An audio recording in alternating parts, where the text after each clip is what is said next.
Today I've got for you the simplest chipping tip with minimal practice time. You'll be able to take this straight to the golf course. Make sure you check out this video.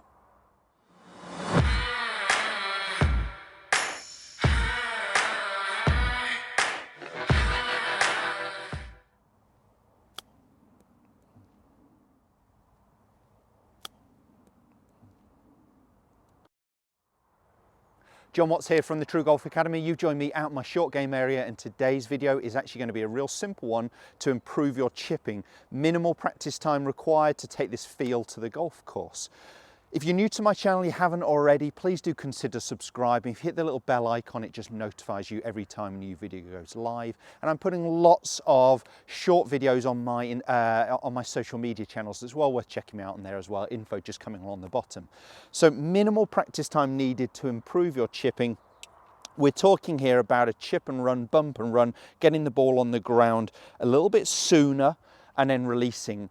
I'll put some info here about pitching as well, and the differences in my opinion between chipping and pitching, but this is about simplifying your chipping. And all you need as a training exercise is an alignment stick, a tour stick, a bamboo cane, whatever you can grab your hands on. You could gaffer tape it to the side of the golf club, or you could get a slightly smaller stick that you can actually push through into the end of the grip. However you find it, whatever you want to do, it's not a problem.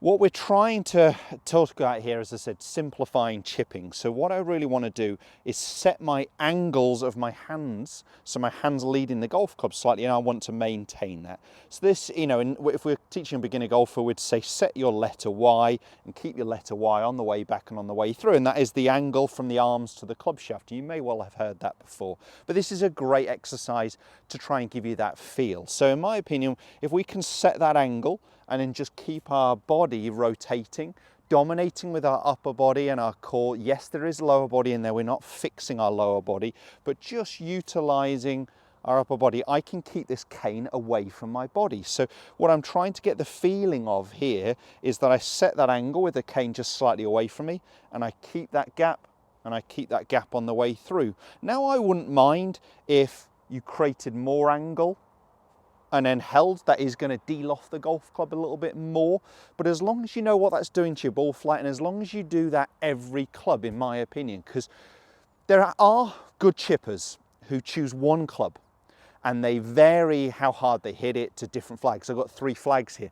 In my opinion, it's so much simpler actually having one method, one real technique, and actually vary the club. I think that's why we've got 14 in our bag. Utilize the clubs rather than actually having to make different swings. As I said, there are players out there like Shane Lowry. He only, I think, uses his 59 degree pretty much everywhere around the green. He's fantastic at it, but remember, he's practicing his short game a couple hours a day.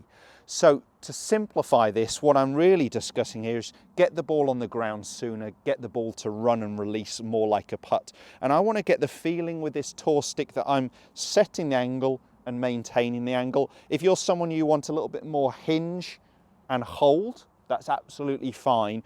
It is, as I said, going to deal off the golf club a little bit more, as long as you know the trajectory difference. For me, it's trying to learn what club does what. So towards that back pin, from here, I've got a 9-iron, maybe it's even an 8. The one then a bit closer over the ridge, I'd be changing the club probably to the pitching wedge, and then more my sand wedge to this close one. But my landing area remains the same, the method remains the same. So for me, the fundamentals are set my pressure favouring my lead foot, have my handle slightly forwards, so the red stick here, the cane, is away from my side, and I'm just trying to maintain that. I'm not letting it come back and hit me. And what it's encouraging me to do is just rotate my upper body. I never want that head to be down still.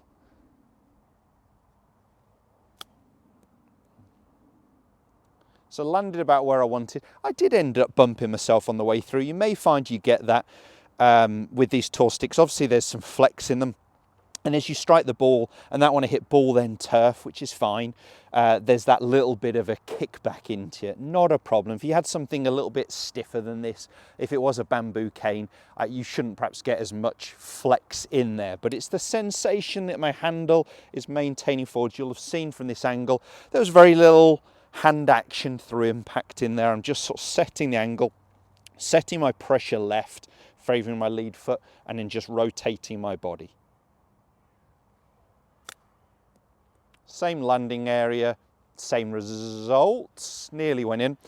So ball turf strike, for me, it's very easy to get that ball turf strike when I'm taking out moving parts. I'm really just trying to set pressure left, set my handle forwards, and then just rotate my body. No stall in there. So just keep my body turning. And I think we can make this very simple. I was teaching a very good golfer the other day, and he had some different ideas, and he wanted to hit it in low and check it, even from this sort of shot, and I just couldn't understand why. For me, keep it as simple as possible. Get the ball on the ground, get it running, get it releasing. It's much easier to do. So I'll just choose one different club if I can. Ah, there we go.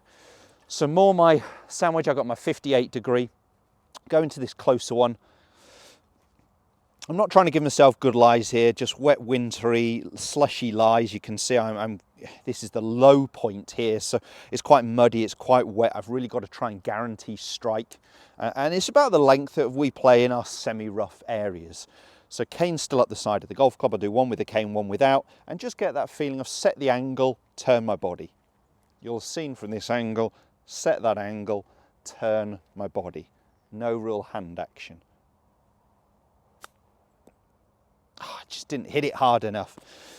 Annoying. Let me get rid of that cane. You're going to get that same feeling once you get rid of the cane and do the same exercise in there. It's not going to make any real odds. So I've got to land it about 2 yards onto the edge of the green, a yard, 2 yards, something along those lines, get the ball to then run release. So pressure left, handle forwards, just turn my body. That's the one. And you'll have seen there, that stopped a little bit quicker than I thought. Maybe I could get away with my gap wedge to that target, but you'll have seen there, no hand action whatsoever. I'm just rotating my body. Now, you might well say, well, why wouldn't you just fly the ball further? So I am going to hit one last one. For me, it's much simpler just to change the club. Obviously, I wouldn't have another go on the course at the same shot, but learn in your practice what club does what. For me, it's about finding your 50-50 club and then work up and down from there. So I'm going to keep the same landing area. I've just gone down in loft to 52 instead of 58. Same principles apply. Pressure left, handle forwards, turn my body. And now we're starting to challenge the hole maybe. So get the ball on the ground sooner. Keep it simple. If you don't need to check it, spin it, don't bother. You know, when we need that height, when we need that stopping power, fair enough. But I really want that ball to roll and release like a putt as much as possible. This is a real simple method to improve your chipping straight away.